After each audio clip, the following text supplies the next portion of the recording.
The reason that all of this matters is because when we understand how grief can show up, we can respond in a way that helps the person move through it rather than staying stuck. So as providers, our role is to gently acknowledge and validate what they're feeling. You are helping to make the invisible visible. And when that happens, it can start to let the grief flow. We are so glad you're all joining us here today for the conversation on abortion grief, moving from stuck to healing. As we move through the webinar, we're going to use the chat as a shared learning space. So feel free to share reflections, examples, practical insights along the way. We're going to ask you some questions throughout, and some we'll engage with and some we may not comment on, but whatever you share in the chat can be helpful to others. And we can also use that to enrich the written recap that you'll receive next week. Before we dive in, let's take a moment to check in with ourselves. I'd like to invite you to think of one word that describes how you're arriving today, emotionally, mentally, physically. And if you're comfortable, go ahead and drop that word in the chat, or you can just hold on to it quietly for yourself.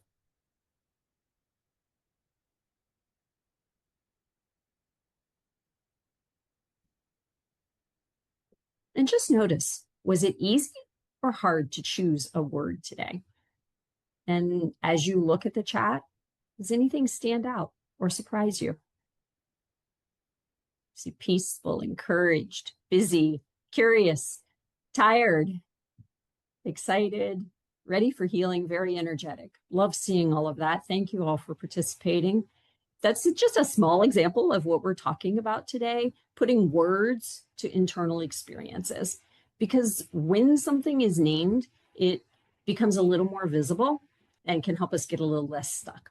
And that simple act of finding a word can often be the first step in healing and getting things moving. And this quick check-in is one of the activities in our new activity guide for facilitators. It's in the opening and trust building section, and we'll tell you more about that new book as we go.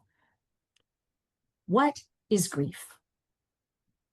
We invite you to share in the chat what your thoughts are on what grief is.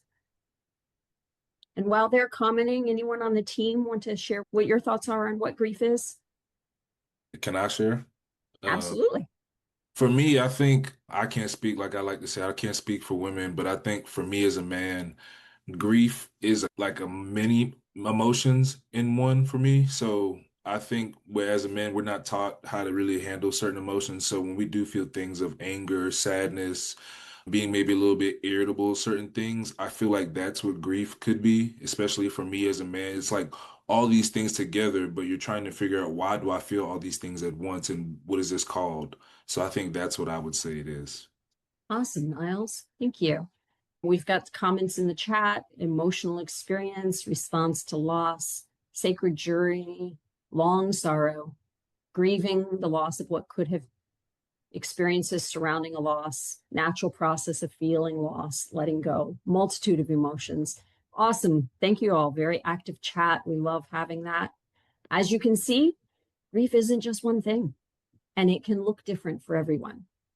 Grief expert Dr. Alan Wolfold says that grief is any thoughts, emotions, physical symptoms, unexpected behaviors that you experience because of what happened. In this case, abortion. Can you recall a time when you experienced grief? Take a moment to bring it to mind. What was the situation? How did you feel? If you want to share in the chat, you're welcome and free to do that. It's perfectly fine to just sit with your thoughts and feelings. Anyone on the team want to share while we're letting people put in the chat? I'll share. I think one of the largest losses that I've had in my life was when my husband passed away 5.5 years ago. And that was really tough for the kids and I and his family as well. It was difficult. He had a lengthy cancer battle. And so during that third round, just as his health wasn't progressing, I dealt with some anticipatory grief and just looking at the drastic changes in his body as we prepared to say goodbye. Thank you for sharing that, Angel. Thank you for being vulnerable. And also those of you who are putting in the chat, I see other people have grieved grandfather passing, parents, siblings, parents, miscarriage, abortion, end of a long friendship. Thank you all for sharing. And thank you for those who were thinking along with us and bringing to mind your grief privately. Sometimes we may feel like we can't connect or relate to someone else's particular pain, especially if we haven't experienced that particular thing ourselves. But grief is one thing that we have all experienced in some way. And we can tap into whatever our grief was as we care for others in their grief. Besides different ideas and experience, grief can vary in intensity between persons and within yourself. It could be different one day or in the next minute. It can stay at an intensity for a long time or fluctuate. It can change slowly or suddenly. And all of that is common and okay. I'd like to invite you to simply sit with these images for a minute.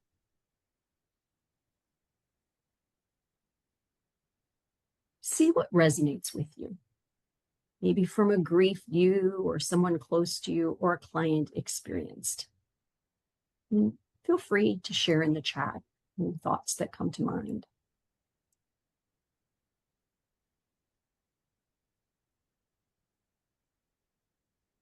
There are so many ways that grief can show up, way more than just these 12 images. Comes in waves. Anger is my go-to emotion in grief, and it's ugly. Thank you. Ways of coping with grief. You can mask grief through being busy, overworking, sad, irritable, annoyed. And on the surface, people may seem fine, but they might be masking their grief. Shut down. Awesome. Thank you all for this rich chat. Let's listen to a few clips from women and men sharing how grief looked for them. I had an abortion 8 years ago, and I'm still hurting. I tried to push through, stay busy, act fine, but it followed me into my relationships and my peace of mind. After the abortion, I wasn't okay inside. I carried it like a hidden weight. Some days angrier, other days numbness. After my abortion, I didn't just feel sad. I felt unworthy, like God would never forgive me. So I stayed quiet, especially at church. But the pain didn't go away. I couldn't sleep. I felt angry, then numb, then sad again. My due date would have been this month, and it hit me harder than I expected. After the abortion, we were both struggling in different ways. I got sad and depressed, and he got quieter. Not talking about it made everything worse. I didn't talk about my abortion for a long time, not because I didn't feel anything, but because I felt too much. Grief, anxiety, triggers out of nowhere. I didn't expect it to hit me like this. We decided together, but after my girlfriend's abortion, I'd snap over nothing and then feel empty. I kept thinking, what's wrong with me? I was actually contemplating ending my life and just running away from myself. Even though we both agreed, seeing her deep sadness, I felt I had forced her into it. Life took a lot of turns after that. I'm not sure I could say that I was operating out of pain because I didn't think about it. It was a secret I locked away in a box. Out of nowhere, I had feelings of intense guilt and shame. It was like a voice in my head reminding me of what I've done. I was very emotional. The first time I felt the weight of it all, and it was unbearable. Then I put the secret in a box for another 20 years. After the abortion, I felt complete relief. I didn't have strong feelings about the abortion. I just was thankful I could keep partying and going back to my life. A few years later, we got married, and then we had our first son. Feelings for my abortion had started coming up. I started reasoning with and pushing away the feelings. But that only made it worse. For days, weeks, months, I'd open my eyes in the morning and my first thought was about the abortion. Those intrusive thoughts became so destructive, I stopped functioning. My partner and I decided together. After the abortion, I tried to focus on being there for her, but we were both struggling. She had waves of grief. I felt sad and angry. We started pulling away, even though we were both hurting.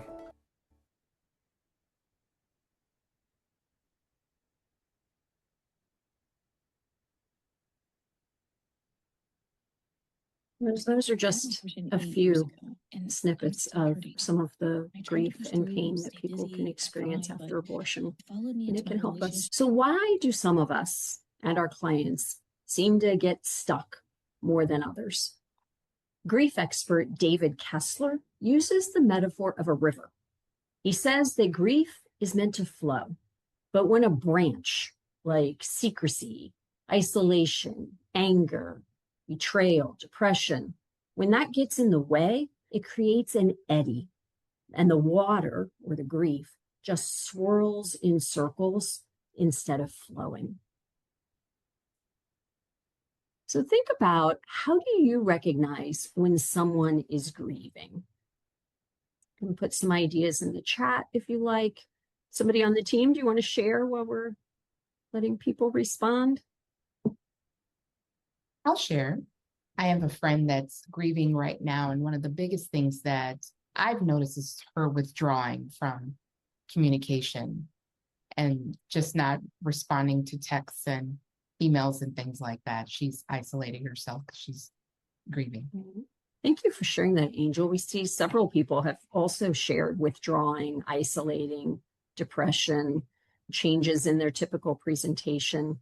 Let's look at a few more. These are not exhaustive, but it just gives us something to start with. Each person grieves in their own way. These are just a few of the signs that you or someone else might be grieving. Maybe you have anger that you can't explain. You feel guilty for something you did or didn't do. You might withdraw and isolate, as several people have said, or maybe you can't stand to be alone. You might feel numb or overwhelmed. Maybe you can't stop thinking about it, but you can't talk about it. Or maybe it's all you can talk about. It might affect you physically. Maybe you can't sleep, or maybe you sleep all the time. Maybe you overeat or hardly eat at all. Hyperfunction or can't function at all. Often we can't just point to one symptom or one set of symptoms and say, I'm grieving, or, oh, they're grieving. There's so many different ways it can present. And whatever we're feeling, often we can feel stuck in it. So think about what types of grief you may have seen or experienced, and feel free to share in the chat. Before we talk about the types of grief, we want to pause on one word: loss. Many definitions say that grief is a response to loss, but we've seen with clients that this language can be tricky and even a barrier for some clients, because not everyone perceives their abortion as loss, and yet they may still be deeply struggling and grieving. So how do we talk about this? We talk about grieving your loss, and we do. We have chapters in our books called Grieving Your Loss. But before, we try to set the expectation for that word loss.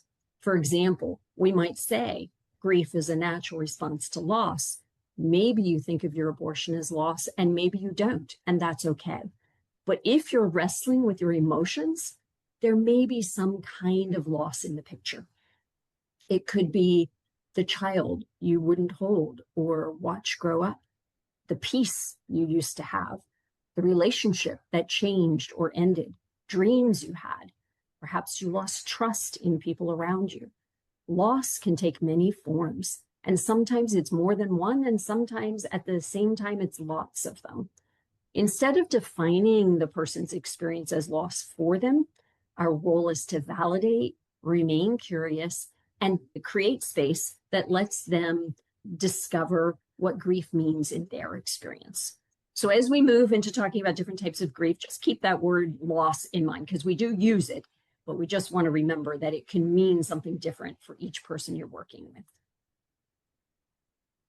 There are a surprising number of ways that grief can show up, and even more than the dozen that are listed here that you may regularly see with clients. We're going to touch on some of these. As we do, feel free to share in the chat. Maybe you see one of these often. Maybe one's new to you. Maybe you've experienced one or more yourself. I want to start with normal grief. We know everyone grieves in their own way. So I was curious to see normal grief in many lists of types of grief. It's true that there really isn't a normal grief, but that term is used to describe common reactions to loss, physical, emotional, psychological, and with normal grief over time, the intensity tends to soften and the person's able to stay engaged in life. Anticipatory grief is when someone can see a loss coming and they begin to grieve before it happens. You may have seen this commonly when someone is at the end stages of life, or when a life change is coming, like divorce or a job loss. We see anticipatory grief on the after abortion line. Some clients reach out before their abortions, knowing they'll be impacted and asking in advance what help is available to help them heal emotionally afterwards. Masked grief, that's when grief is leaking sideways, but the person may not realize that it's connected to the loss. It can often show up in physical symptoms or unhealthy behaviors. Clients often share with us that they thought they were fine after their abortion experience, but only later connected their drinking or substance use or anger, hooking up, or other symptoms to their abortion.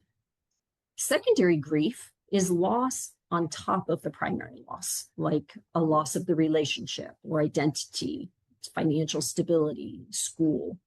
Cumulative grief is when losses pile up before one has the opportunity to resolve the first.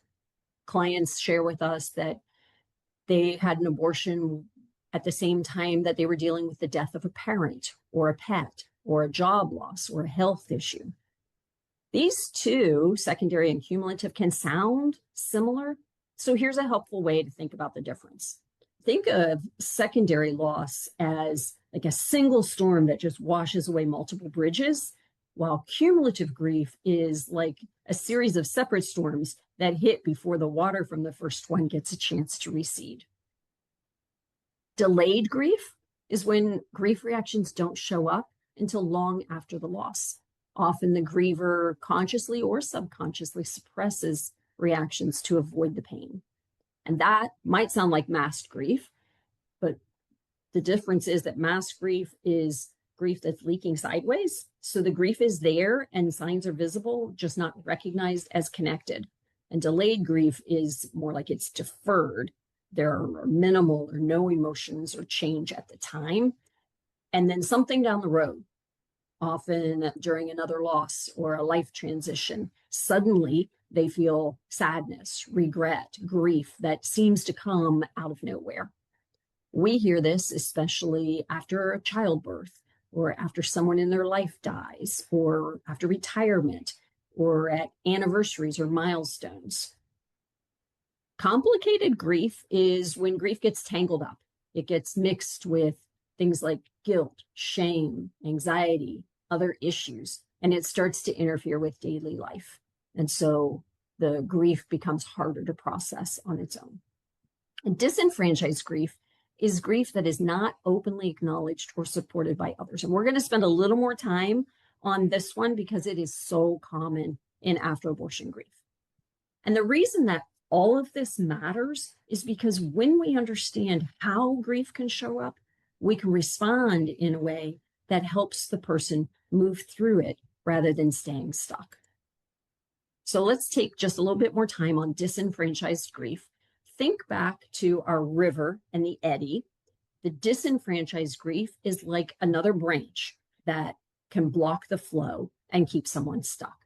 It happens when society or your family or community or social circle sends the message that you're not allowed to grieve this. And we hear this a lot in different ways after abortion. Some clients say their friends or family don't want to hear about it and tell them just to move on. Sometimes people around them believe that abortion isn't a big deal and they tell the person it shouldn't cause any grief or emotions. Other times it's the opposite. People around them believe it is a big deal, and they might even say to them that they deserve to feel bad. And sometimes clients disenfranchise themselves. We hear clients say, I chose this, so I shouldn't be grieving, or I shouldn't be allowed to grieve. And we also see this a lot with men, because many men get a message that they are not supposed to have feelings about abortion before, during, or after. And with disenfranchised grief, when people feel isolated, when they feel that they don't have permission to mourn openly, the grief doesn't go away. It gets pushed inward, sideways. And what isn't expressed often gets stuck. So as providers, our role is to gently acknowledge and validate what they're feeling. This matters. This is real. You're allowed to feel whatever you feel. It's okay to talk about this. You are helping to make the invisible visible. And when that happens, it can start to let the grief flow. So how do we help someone move out of that stuck place? Grief expert David Kessler talks about the needs of the grieving. And what's striking is that none of them are about fixing the person or ending their grief. They're about giving the grief somewhere to go. And the first need is having your pain witnessed. For many clients, you may be the first place where their experience is actually seen, heard, and allowed. The second need is being able to express what they're feeling. When grief is invisible, when grief is silenced, it can stay stuck. When it's seen and expressed, it can begin to move. So you are helping them move toward integration, where the pain and moving forward can exist together without the pain taking over. Think back. Was your grief supported or not supported? Anyone on the team want to share something?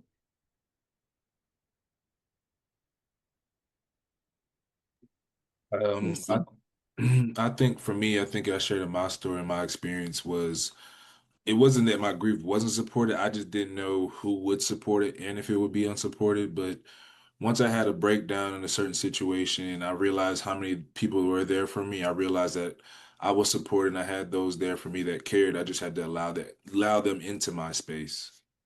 Thank you, Niles, for sharing that. And thank you for all those who are putting into the chat or thinking and keeping it into yourself, which is perfectly great. We have a lot on both sides, supported and not supported until I was able to express the grief. Let's look at how we help people who are grieving after abortion.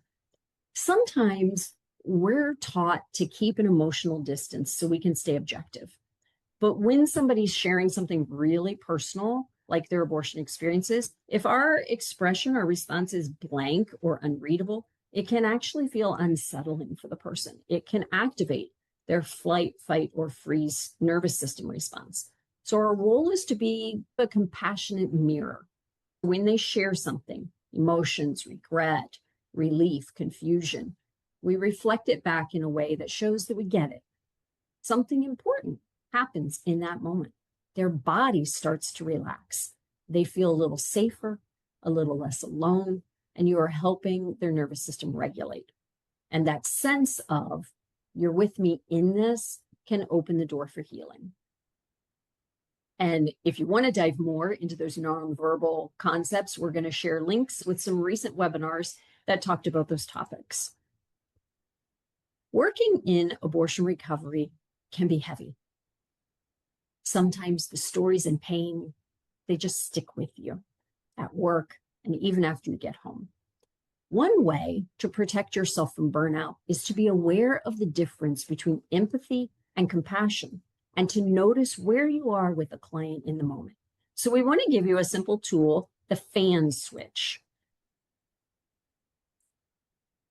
Imagine a fan switch that has two settings, intake and exhaust. When you're hearing someone's pain, you can ask yourself, is my switch on intake? Am I pulling in the other person's emotions and holding them inside myself? Or is my switch on exhaust? Am I sending out compassion and letting their pain flow around me without absorbing it? And that shift can help you stay grounded, and it can help you keep doing this work without burning out. Have you noticed that difference between absorbing and empathy and responding compassion? Feel free to share in the chat. If you have noticed that, think about how you felt, either when you were absorbing someone's pain or when you were able to sit with them in their pain and respond without taking it on.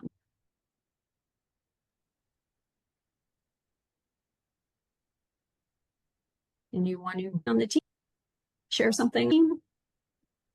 Yeah, I just recently had a conversation yesterday where somebody shared something very heavy in their life, and they were very concerned about sharing it with me because they didn't know what my response would be and whether or not they would have to take care of the other person rather than just feeling their feelings. And so it was just a wonderful experience to be able to be that safe space that held space and didn't bring my own emotions into it. Thanks, Kylie. That's great. We see some things in the chat. Sylvia saying, absolutely, in the process of co-regulation, she sometimes vacillates, sometimes absorbing and being overwhelmed. It allows you to hold the space, but stay lighter yourself. Having a tendency to be empathetic, but debriefing afterwards is helpful to not allow it to develop into burnout. Fantastic point. We want to share with you 5 tools to help you move from empathy to compassion. We are wired to pick up on and resonate with what others are feeling. Empathy, absorbing, often happens automatically. Compassion, responding without absorbing, is something we can practice and strengthen. To move from being a sponge to a conduit, we need a circuit breaker to stop the absorption. So we're going to give you some practical, in-the-moment tools that allow you to stay present without getting pulled under. The first is the physical anchor technique. When you feel yourself being pulled into their pain, remind your nervous system that you are safe and separate.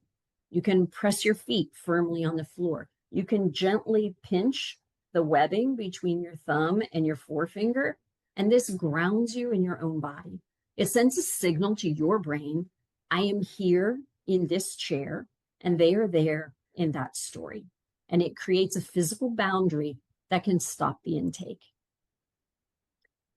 Visualize the flow. We're going to use Kessler's river metaphor here.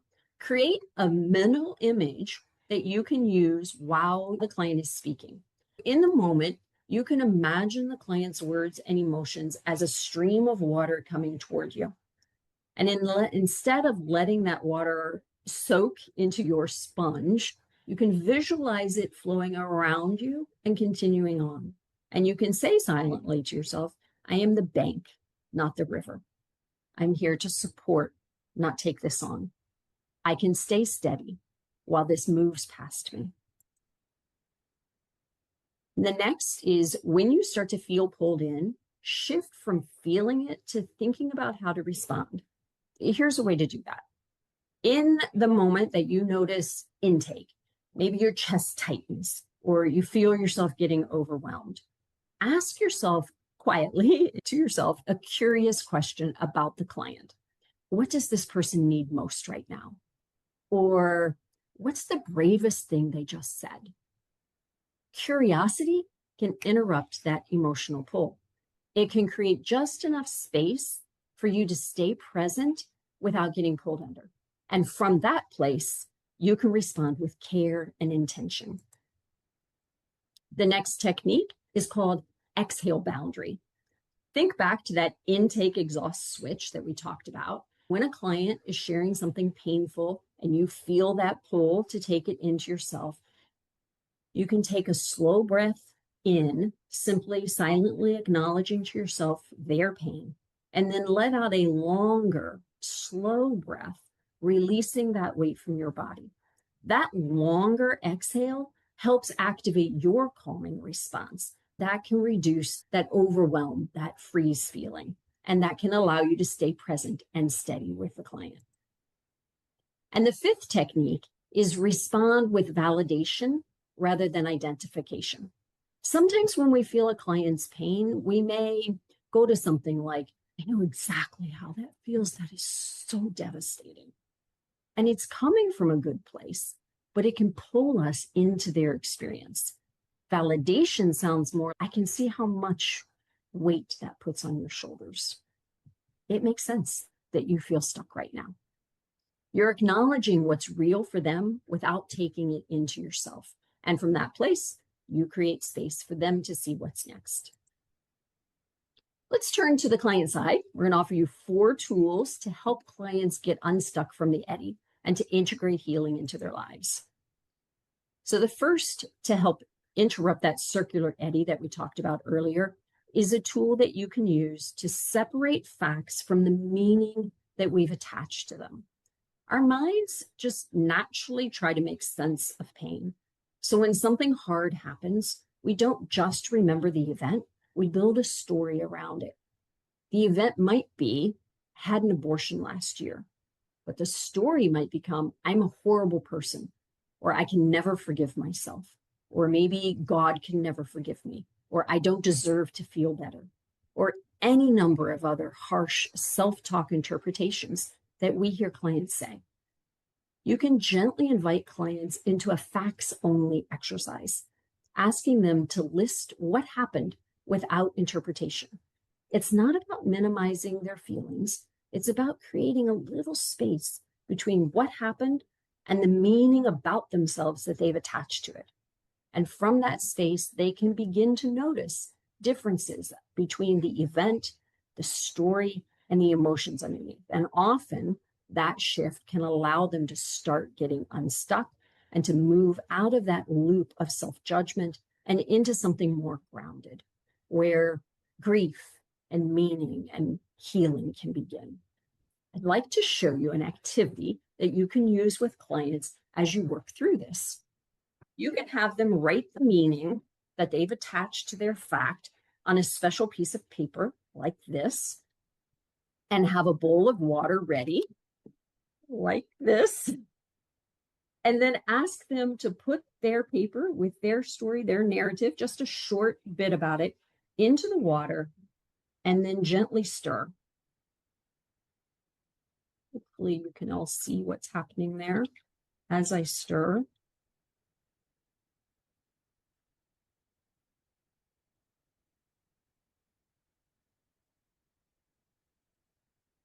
You can see the power of visually seeing that lie about themselves disintegrate. It is a really powerful activity that you can do. And it is one of the activities in our new activity guide for facilitators. That special paper that I used is water-soluble paper. Mine's rice paper. I got it on Amazon, a whole pack for just $7. And if you're doing it virtually, you can send a little piece of paper to each person in advance and tell them to have a bowl of water nearby for the session. As you can imagine, it is going to be most meaningful if you don't tell them what to expect ahead of time. Don't explain what's going to happen with the paper. The idea behind this next tool is moving from rumination on the past to acceptance and anchoring in the present. And the tool is reframing their what if into even if. For example, what if I had spoken my real feelings? That could become, even if I didn't feel able to then, I can grow my voice and strength now. Or what if I had told someone? Even if I went through that alone, I don't have to carry it alone now. What if I didn't have the abortion? Even if I did, I'm still capable of healing and purpose today. This shift from what if to even if can help them move out of that eddy where the thoughts just keep circling and move back into the flow of the river where movement and healing can begin again. Dr. Louise Tonkin says that healing isn't the grief shrinking, it's life growing around it. Many people expect grief to fade over time. So when it doesn't, they may feel like something's wrong or wrong with them. She says that the grief may stay while life expands around it, so the grief doesn't take up all that space. One way that you can picture this is like a tree that grows around a knot or a scar in its trunk. In abortion healing, this idea can help normalize why grief can still feel present years later. And over time, life can start to feel a little bigger again. One simple question you might use with clients is, what might help your world feel a little bigger this week? For many clients, a key part of healing after abortion is memorialization, creating a personal way to remember and honor their children. That can look like writing a letter, getting a tattoo, planting something, honoring a meaningful date, or simply taking a moment to say, this mattered. Even small acts of meaning can help someone shift from stuck toward healing. And the activity guide for facilitators offers there's a whole section on memorialization, several ideas on that, and also will include a link to one of our blogs on memorialization, so you can learn more about that. We have gathered the tools that we've talked about here, the 5 for providers and 4 for clients, into handouts for you. Healing often happens in layers. You hear us talk about that, like peeling an onion. Different emotions, memories, meanings can surface at different times. What we're doing at each layer is helping someone move out of the loop that they're stuck in, into processing what they're feeling. And over time, as that happens, layer by layer, something begins to shift and movement returns. So each layer isn't about fixing or ending the grief. It's about making space, little by little, for what's been carried and integrating that in healthy ways into the rest of their life. Most of the people you work with are looking for someone who can sit with them in their pain and help them work through their grief. There will be moments when they can't see a way forward. And in those moments, your role is simple but not easy: to hold hope without forcing it, to stay present without rushing, and to remind them that movement is always possible. You're not fixing their stormy river or forcing them out of the eddy. You're walking alongside them and sometimes sitting with them along the bank. And what you offer in those moments matters. We'd love to hear from you in the chat. What's one takeaway from today that you want to try with a client this week? And then we're going to turn to Q&A. So Margaret, get ready. I'm going to ask you in a second to share any questions. We have someone saying, I like the what if to even if. It's powerful and easy. Awesome. Thank you. All right, Margaret. Okay. We have some more. Wait a second here. The water example. I love that one. Absorbing versus responding. I like the fact versus narrative. I love the what if to even if and the water example. And another what if to even if to shift perspective. We're so glad that you like the activities and the tools and all the different ones that resonate with you, which is fantastic, because having more tools in your toolbox is great, because different things will also resonate with your clients. Michelle, I have to say, my favorite is your question of what might help your world feel a little bigger this week. It just sent me into this other space of thinking. It was great. Oh, that's fantastic. Are you ready for questions? I am. All right. Let's see. How should I handle it when a client keeps circling the same story over and over? I can take that. All right, Niles. As you mentioned, Michelle, you described that loop as like the eddy, correct? Yep. When you have a client that may be circling and looping around this thing called the eddy, I think for me, after hearing it a few times, in my mind, I'd be like, okay, they keep coming back to this thought, or they keep coming back to this place. So instead of asking why questions, because what I learned is if you ask why, if they knew why, they probably wouldn't be struggling with this. So you try to ask questions of, okay, what about this is bringing you back to this, or what about this feels so heavy that you want to mention it? And I want, and also, and when they do keep bringing it up, approach them in the place of compassion. When they do it, don't be like, you keep bringing this up. So what's going on? Because obviously they're not going to want to share, but more of, hey, I see this coming up for you, and I'd love to know what's going on, what feels heavy about this, and I want to be there for you. That's great. Thank you, Niles. Can I Yeah, just add one thing, Michelle? absolutely. So I just want to praise all of you because when you have the opportunity for a client to repeat themselves, it means they're sticking with you. A lot of times we see our clients kind of shop around their grief because they're looking for a landing spot. And because they shop it around, we don't get a chance to see repetition because they're giving a little piece to this person, a little piece to that person, a little piece over here. But when you're the safe place that Michelle's built this whole presentation around, that gives them the chance, that gives them the opportunity to be repetitive so that you can stick with them in that moment and remain curious with them in that moment. And instead of thinking of it as, man, I haven't helped this person get beyond this place, beyond this eddy, maybe we just think for a moment, gosh, I'm a safe place for them to like really explore this. Isn't that fantastic? That's great insight. Thank you for sharing that, Kylie. Margaret, I'm going to interrupt here because I can see one of the questions down toward the end. Can you expand on prolonged grief? I think that's one that I didn't touch on, in the dozen. I think that prolonged grief can be a tricky term, and it would be one that you probably wouldn't want to share with someone, because think about how that could feel to someone. It can feel like a judgment that they're taking too long.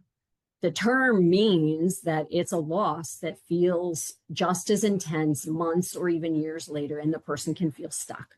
But that term, prolonged grief, can feel distressing to the person who's grieving. It would be something you'd want to recognize and validate and help that person in the ways in which we've spoken and more as you do to help them move through their grieving process. Margaret, what else do we have? Okay, here's a really good one. Very pertinent. What if a client doesn't want to talk about their abortion at all, but clearly seems stuck? I think if someone isn't ready to talk about their abortion experience, don't force it. Instead, you can follow what they are willing to talk about. We hear often that it's things like relationship issues, anger, anxiety, behavioral coping mechanisms, poor coping mechanisms usually. Stay curious about patterns or emotions. Focus on creating safety first. Just Kylie was talking about building that trust. Then they may feel safe enough to explore other parts of their lived experience, including their abortion. And so your role isn't to try to uncover it quickly and get to abortion because we're in abortion healing. It's to make space for it if and when it does come. That makes sense. Okay, we've got another really good one. How do I know when to refer someone to a licensed therapist? Oh, that is a great question. Very important question. When grief feels stuck, you might consider referring if the person's daily functioning is significantly impacted. You might consider referring if they're feeling overwhelmed by their reactions, panicking, shutting down, emotional swings, and definitely if there are safety concerns like self-harm or suicidal thoughts, especially with a plan or intent. Those aren't the only indicators for clinical care, but it's a helpful place to start. I would say expanding your client's support can be an important way to ensure that they're getting the level of care that they need. You ready for some more? Sure thing. Okay. Do you have any tips for working with clients who don't identify their experience as grief at all, but they're struggling in some way?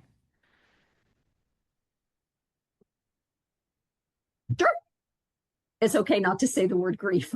I think what matters is helping them work through whatever it is they are struggling with. It might be emotions, behaviors, body cues, something else. And sometimes the word grief comes later and sometimes it doesn't. And that's okay. Just like we don't have to identify certain things as loss, we don't have to identify it as a label grief. Sometimes that can be distressing to somebody. Like they might feel less distressed to not call it grief. Yeah, sometimes just the word can be a trigger. And I think sometimes people think grief just looks like crying. And so that's true. That graphic that you have of all the different faces of grief, and even the way in which our chat like connected with different facets of grief. I saw a lot of people say overworking, staying busy, shutting down, avoidance, etc. Maybe we can help them to explore what that looks like and explore when their feelings seem to be heightened. You might notice something about their like milestones. So often on the after abortion line, people connect with us when there may be a milestone of a birthday or a delivery date or a holiday that is particularly kid focused that brings up their feelings even more. So you can just ask questions like, what do you feel like on those days? And are there any parts of this that you've never been able to talk about? Are there certain triggers that you're experiencing? That's great. Thank you, Kylie. Yeah, the holiday one reminds me, and we do have webinars and blogs that you can look at on triggers, especially around holidays. But one that surprised me when I first heard of it was Halloween. It's because children coming to the door in costumes and families, and that's a trigger for some people after abortion. So it may not always be the ones you may think of, like Christmas or things like that. Mary mentioned, on the other hand, it might be helpful to name it grief for somebody. And I think Mary, you bring up a great point that might help them progress in their healing journey if they have some name for what they're feeling. You'll want to work on this one-on-one with people to make sure that you're not labeling it for them, but allowing them to grow into that knowledge and not have connotation versus denotation issues with words. Awesome. Thank you, Mary and Kylie.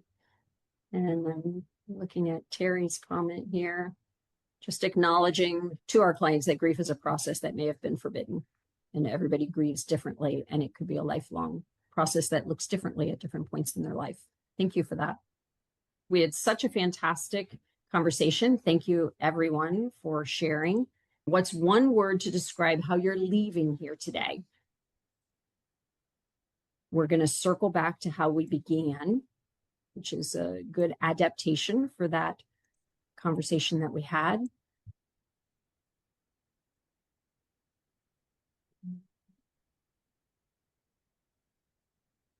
Awesome. Still blessed. I like that. Encouraged, empowered, satisfied, interested in seeing the activity manual. Yay. We did not with plant hope. that person. I know. I did not plant, but I'm very thankful for their conversation. Okay. Thank you, everybody. We will see you all soon. Next time, we are looking forward to seeing you again next month. Bye.